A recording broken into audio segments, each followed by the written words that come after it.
Good morning, loves. It is time for our 60-second devotional. Today we are in 2 Timothy chapter 1, just verse 5. And I'm reading from the NIV Study Bible, which is a Bible that I found yesterday while I was going through some of my mom's things.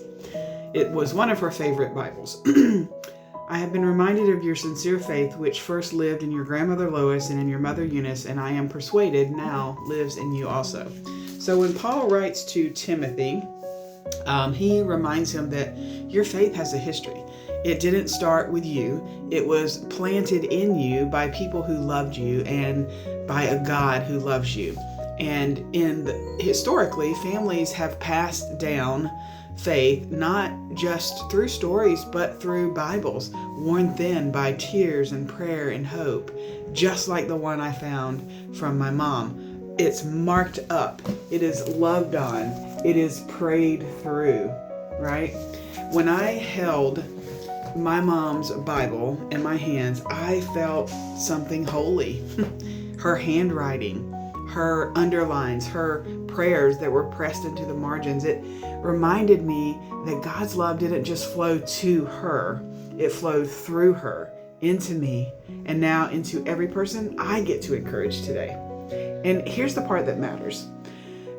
God's love flows through your story too.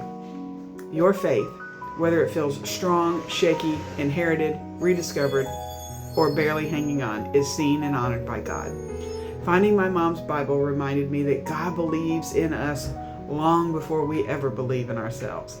God sees the lineage of love we come from. God sees the courage it takes to keep going. And God delights in the way that our lives become a blessing to others, even on days we don't feel like much of a blessing at all. So if you're listening to this today and you're wondering whether your story matters, whether your faith is enough, whether God could possibly be proud of you, the answer is yes.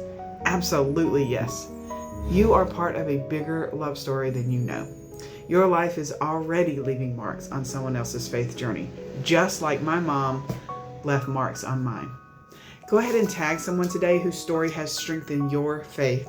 And remember, God loves you. God believes in you. And your story is already blessing someone today. Have a great day.